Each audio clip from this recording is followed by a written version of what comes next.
Okay, हम इस video में एक डीप स्क्वाट से रिलेटेड बात करेंगे।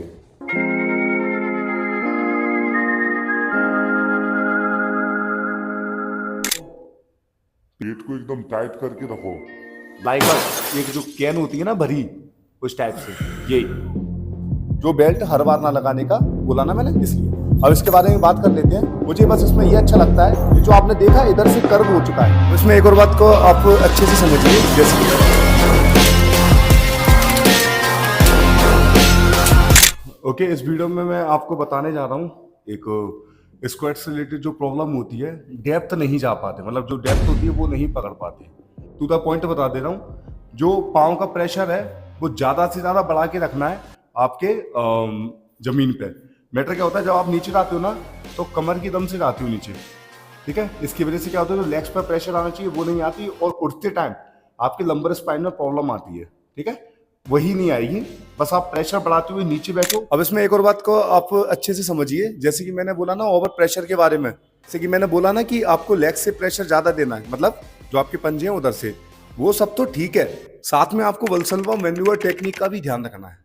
क्या होती है ये टेक्निक? आपको अपने एब्डोमिनल एरिया में एक अच्छा प्रेशर जनरेट करके रखना है, ठीक है। कैसे होगा?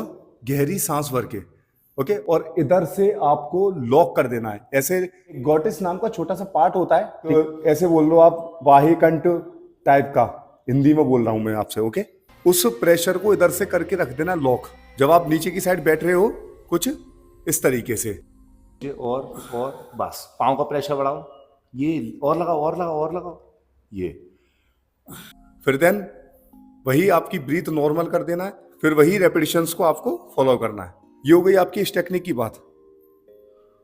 और नीचे और नीचे और हाँ, प्रेशर को मत भूलना।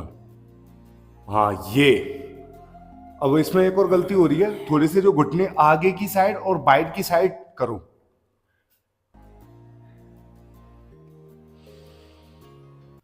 ये सिर्फ पांव के प्रेशर से उठो,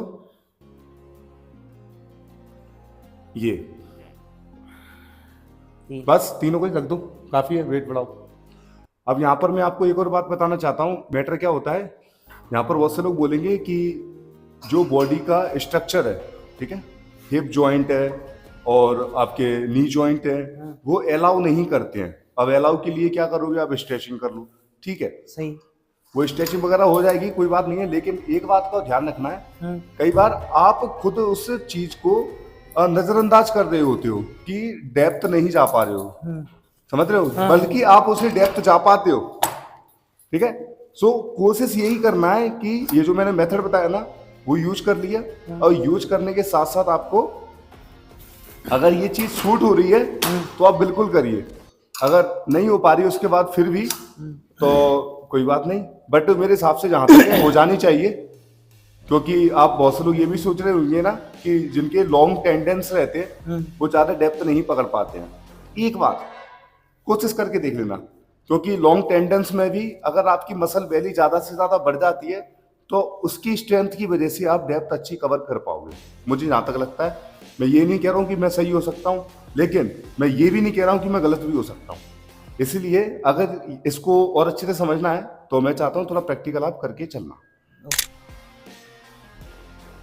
अभी जो टॉपिक चल रहा है जैसे कि डीप स्क्वाट वाला, दो तरीके की हड्डियां होती हैं, जैसे कि इनके जैसे एक और बंदे होंगे, लेकिन एक बंदे की जो फीमर हड्डी है, ये जो जांग की हड्डी, वो बड़ी होगी, हाइट तो नहीं रहेगी, लेकिन और एक बंदे की हड्डी है जो फीमर, वो छोटी होगी, ओके।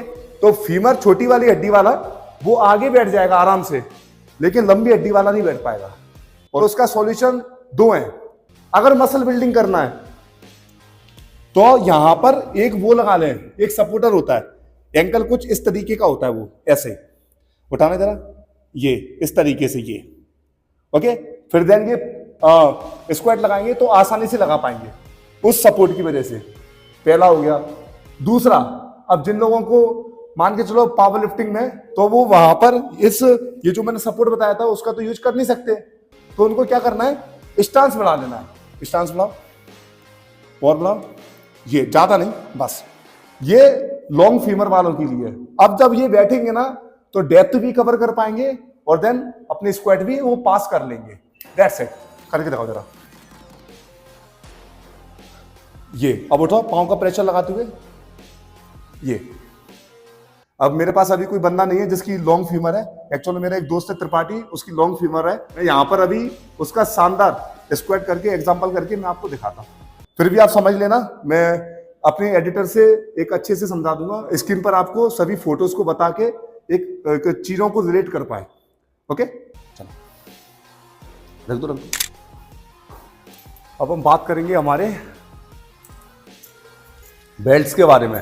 जैसे कि आप है ना क्या गलती करते हो, ज्यादा से ज्यादा किसी भी प्रकार की स्क्वाट हो लाइट वेट में ही आप अपने बेल्ट को पहनने लगते हो। ठीक है, आपको हर बार बेल्ट का यूज नहीं करना है, और वो ऐसा इसीलिए क्योंकि आपकी जो स्टेबलाइजर मसल है इरेक्टर स्पाइन, ओके, ये रीढ़ की हड्डी के आसपास रहते हैं, उनको थोड़ा मजबूत होने दो। मैं ये नहीं कह रहा हूं कि आपका एक 1 रेप वाला वेट है और आप उसमें अनकंफर्टेबल फील कर रहे हो और आप बेल्ट का यूज भी नहीं कर रहे हो, करो, अच्छी बात है, लेकिन कोशिश आपके 1 रेप मैक्स वाले सेट से जो डाउन सेट है, जैसे मान के चलो 150 किलो का आपका 1 रेप मैक्स है, तो 100 किलो, 110 किलो, 120 किलो, 30 किलो आप विदाउट बेल्ट स्क्वाट लगाने की कोशिश करना। ओके, जिसकी वजह से क्या होगा, आपके जो मसल्स हैं वो इन फ्यूचर में कभी ढीले नहीं होंगे, जिसकी वजह से आप नॉर्मल विदाउट बेल्ट अगर गलती से स्क्वाट लगा भी देते हो हैवी, तो आपकी जो रीढ़ की हड्डी है उसमें प्रॉब्लम नहीं आएगी। ये इसका मकसद है, जो बेल्ट हर बार ना लगाने का बोला ना मैंने, इसलिए। अब इसके बारे में बात कर लेते हैं। मुझे बस इसमें ये अच्छा लगता है, ये जो आपने देखा इधर से कर्व हो चुका है, जब आप इसे पहनते हो, ये जो आपकी रिप्स होती हैं, एक नॉर्मल लैंग्वेज में बोल दूं कि जो पसुरियां हैं, जब आप इसको पहन के बैठते हो तब उधर लगती नहीं है। ठीक है, और जब आप इस टाइप्स के बेल्ट को पहनकर बैठते हो तो आपकी रिप्स में एक पिंच टाइप का बाहर से फोर्स आता है। ठीक है, जिसकी वजह से आप सही से एक कंफर्ट तरीके से स्क्वाट लगाना होता है वो नहीं लगा पाते हो। और हाँ, अगर आप इस बेल्ट को पहनना ही चाहते हो तो मैंने अपनी जिम में ये लूज मंगवाया है, कुछ इस टाइप का। ठीक है, ये आपके रिप्स में प्रॉब्लम भी नहीं देगा। बेसिकली जो मैंने पिंच की बात की ना, एक लगती है, वो प्रॉब्लम नहीं करेगा। साथ में जो आप प्रेशर मेंटेन करके रखते हो वो भी एक अच्छी तरीके से मेंटेन हो जाएगा। बस, तो ये था डीप स्क्वाट का एक प्रॉपर वीडियो। जहां तक मुझे लगा हर एक चीज को कनेक्ट करते हुए उस डीप स्क्वाट में जो भी चीजें काम आ रही हैं और इन फ्यूचर में आपको गड़बड़ कर सकती हैं और उन चीजों का ध्यान रखना है, तो वो मैंने सब कुछ एक असेंबल कर दिए, रिलेट कर दिए। सो ये था टॉपिक। आई होप मैं आपको अच्छे से समझा पाया हूँगा जितनी मुझे नॉलेज है। और ये जो मैंने जितना भी बताया है एज इट इज मानने की जरूरत नहीं है। अगर आपकी बॉडी पे अप्लाई हो रहा है करो, नहीं हो रहा है कोई बात नहीं। या दूसरा तरीका देखो जो लोग आपको बता रहे हैं। बस मैं इतना ही चाहता हूं कि आप जो इंप्रूव करो ना वो सही तरीके से करो अपने गेम में या मसल बिल्डिंग जो भी आप करना चाहते हो। और आपने मेरी यहां तक जो बात सुनी उसके लिए आपका बहुत बहुत धन्यवाद।